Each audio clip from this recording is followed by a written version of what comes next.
உன்னுடைய துரோகியின் இல்லத்தில் உன் அப்பன் நான் சென்றிருந்தேன். அங்கு நான் கண்ட காட்சி எனக்கு வியப்பாக இருந்தது. என் குழந்தையே, உன்னுடைய கஷ்டகாலம் முடிகின்ற இந்த நேரத்தில் உன்னுடைய துரோகியின் இல்லத்தில் என்ன நடந்தது, உன் அப்பன் அங்கே என்ன காட்சியை கண்டேன் என்று உனக்கு சொல்ல வந்திருக்கின்றேன். என் குழந்தையே, அங்கு நடந்த விஷயம் உனக்கு மனதில் சந்தோஷத்தை கொடுப்பதாக மட்டுமே இருக்கப் போகின்றது. முதலில் இந்த அப்பன் எதற்காக உன்னுடைய துரோகியின் இல்லத்திற்கு சென்றேன் என்று சொல்கின்றேன். பல நாட்களாக அவர்கள் உனக்கு செய்த துரோகத்திற்கு தண்டனையை கொடுத்துவிட வேண்டும் என்று உன் அப்பன் நான் நினைத்தேன். ஏனென்றால் ஒரு முறை உனக்கு துரோகத்தை செய்தது பொழுது அவர்களுக்கு மன்னிப்பு வழங்கப்பட்டது.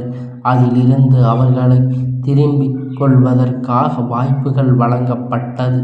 ஆனால் அதையெல்லாம் அவர்கள் சரியாக பயன்படுத்தி கொள்ளாமல் அடுத்தது என்ன செய்ய வேண்டும் என்று மட்டும்தான் சிந்தித்தார்கள். அதனால் தண்டனை கிடைக்கவில்லை என்றவுடன் அதை அவர்கள் தனக்கு சாதகமாக மாற்றிக்கொண்டார்கள். நாம் கொடுத்த வாய்ப்பு எல்லாம் அவர்கள் விட்டுவிட்டார்கள். இனியும் அதை ஒன்றும் செய்துவிட முடியாது. இனி மேலும் மேலும் உனக்கு கஷ்டத்தை கொடுக்க அவர்கள் துணிந்து நின்று கொண்டிருந்தார்கள். காரணம் பார்த்து விட்டேன். நான் என்ன, உன் அப்பன் நான் உடனே புறப்பட்டு விட்டேன்.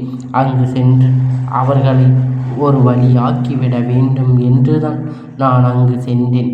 ஆனால் அங்கு கண்ட காட்சி எனக்கு அத்தனை வியப்பாக இருந்தது.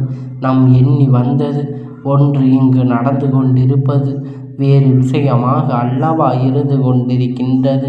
என்ன நடந்திருக்கும் என்று நான் அங்கே பார்க்க தொடங்கினேன்.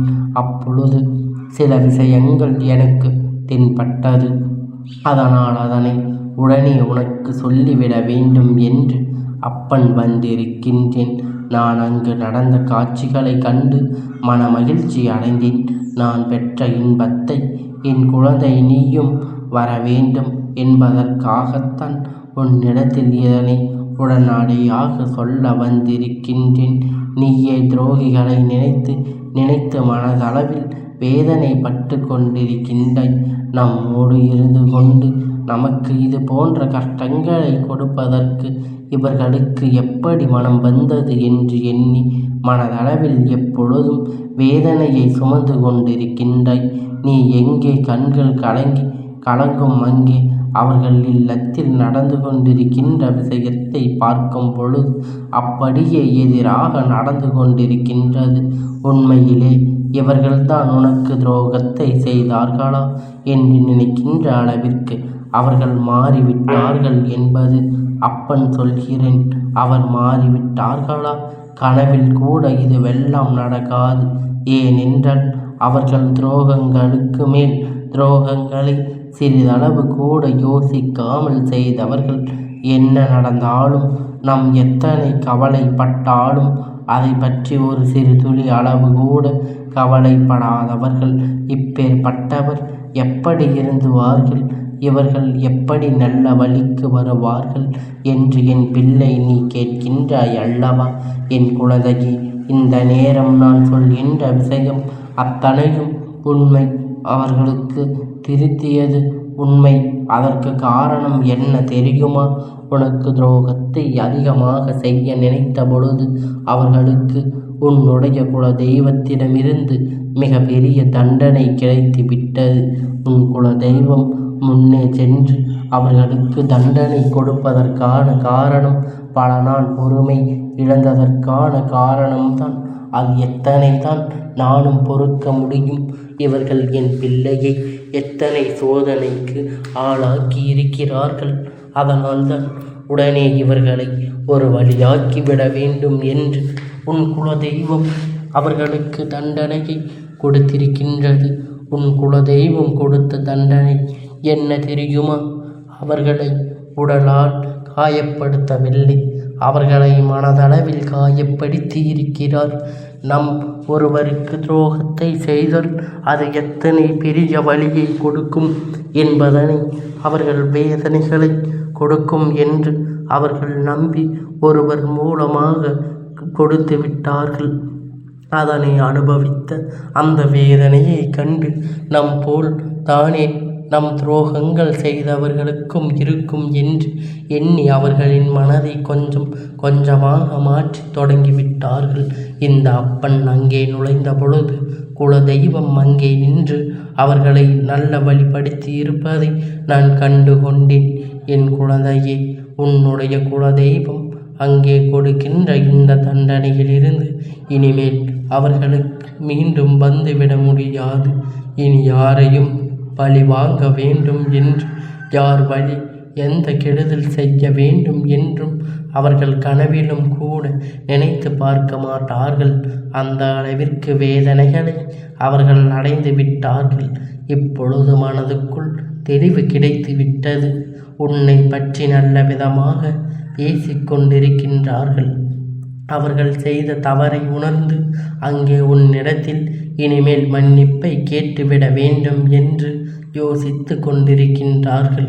தன் செய்தது தவறு என்று உணர்ந்து விட்ட பிள்ளைகளுக்கு தண்டனை கொடுப்பது தவறு. அதனால் அவர்கள் உணர்ந்த விஷயத்திற்காக இனிமேல் அவர்களுக்கு நல்லதைத்தான் செய்து கொடுக்க வேண்டும். இத்தனை காலமும் இவர்கள் வாழ்க்கையில் ஏதேனும் நல்லதாக நடந்தது இல்லை.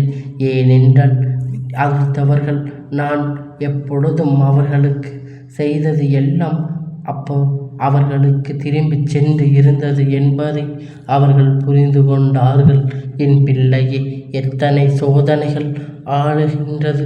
அதனால் உடனே இவர்களை ஒரு வழியாக்கிவிட வேண்டும் என்று உன் குலதெய்வம் அவர்களுக்கு தண்டனையை கொடுத்திருக்கின்றது. உன் குலதெய்வம் கொடுத்த தண்டனை என்ன தெரியுமா? அவர்கள் இப்பொழுது எந்த அளவிற்கு கஷ்டப்பட்டு கொண்டிருக்கிறார்கள் என்பது உனக்கு நன்கு தெரியும் அல்லவா? என் குழந்தையே, இனிமேல் அவர் யாரையும் எந்த ஒரு கெடுதலும் செய்ய வேண்டும் என்று நினைக்க மாட்டார்கள்.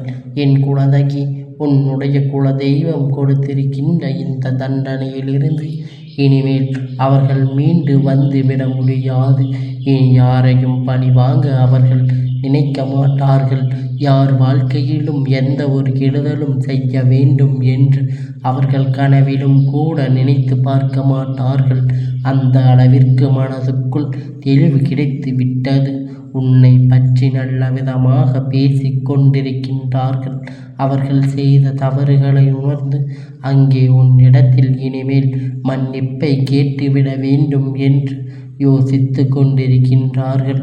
தன் செய்தது தவறு என்று உணர்ந்துவிட்ட பிள்ளைகளுக்கு தண்டனை கொடுப்பது தவறு. அதனால் அவர்கள் உணர்ந்த விஷயத்திற்காக இனிமேல் அவர்களுக்கு நல்லதைத்தான் செய்து கொடுக்க வேண்டும். இத்தனை காலமும் இவர்கள் வாழ்க்கையில் எதுவுமே நல்லதாக நடந்ததில்லை. ஏனென்றால் அடுத்தவருக்கு துரோகத்தை மட்டும் செய்து கொண்டிருந்தால் தெய்வம் எப்படி இவர்களை பார்க்கும்? இவர்களுக்கு எப்படி நல்லது நடக்கும்? இப்பொழுது தண்டனையை பெற்றுவிட்டார், இனியும் திருந்தவில்லை என்றால் அவர்கள் வாழ்க்கையில் அவர்களாலே காப்பாற்றி கொள்ள முடியாத அளவுக்கு எப்பொழுதும் உன் குலதெய்வம் செய்து விடுவேன். அவர்கள் அங்கே தன் செய்த தவறை உணர்ந்து உனக்கு இனிமேல் ஒரு காலமும் கெட்ட விஷயத்தை செய்துவிடக்கூடாது என்று தெளிவு கிடைத்து நல்லபடியாக பேசிக்கொண்டு இருந்தார்கள். இதை கண்டதும் உன் அப்பன் எனக்கு அத்தனை சந்தோஷம். என் குழந்தை, உன் குலதெய்வம் அந்த தண்டனையை கொடுக்கவில்லை என்றால் உன் அப்பன் நான் அதை செய்திருப்பேன். இனி நீ எதற்காக கலங்காதே. துரோகத்தை எண்ணி ஒரு நாளும் வருந்தாதே. துரோகம் இருக்கும் வரை வாழ்க்கையில் நிம்மதி இருக்காது. ஆனால் அந்த சோகத்தில் தண்டனை என்ற உணர்வு என்பதை நீ மறக்காதே. எப்பொழுதும் மறக்கவும் செய்பவர்களை மன்னித்து மண் பக்கவும் உனக்கு வேண்டுமானால் இருக்க வேண்டும். ஆனால் உன் அப்பன் ஒரு நாளும் அவர்களை மன்னிக்க மாட்டேன். உனக்கு தண்டனைகளை கொடுத்தவர்களுக்கு வாழ்க்கையில் தண்டனை கொடுக்க வேண்டும் அல்லவா? இல்லை என்றால் அவர்கள் காலடியில் அவர்களை மண்டியிட வைக்க வேண்டும். அவர்கள் செய்த தவறினை உணர வைக்க வேண்டும். இல்லை என்றால் மேலும் மேலும் அவர்கள் வாழ்க்கையில் எந்த ஒரு தீய எண்ணங்களும் அழிந்து விடாமல் போய்விடும் அல்லவா? அவர்கள் வாழ்க்கை என்பது இல்லை என்றால் மேலும் மேலும் அவர்கள் வாழ்க்கையில் உனக்கு சோதனைகளை கொடுப்பார்கள். எல்லாவற்றிற்கும் ஒரு முற்றுப்புள்ளி வைத்து இனி இந்த துரோகத்தை எண்ணி நீ வருந்தாதே. நான் உன்னோடு துணை நிற்கும் வரை, உனக்கு காவலாக இருக்கும் வரை சர்வ நிச்சயமாக இனி எந்த ஒரு தீய சக்திகளும் இது போன்ற தீய எண்ணங்களை கொண்ட மனிதர்களால் இருந்தாலும் உன்னை நெருங்கிவிட முடியாதபடி காவலாக நிற்கின்றேன் என்பதை மட்டும் என் குழந்தை நீ புரிந்து கொண்டால் போதும்.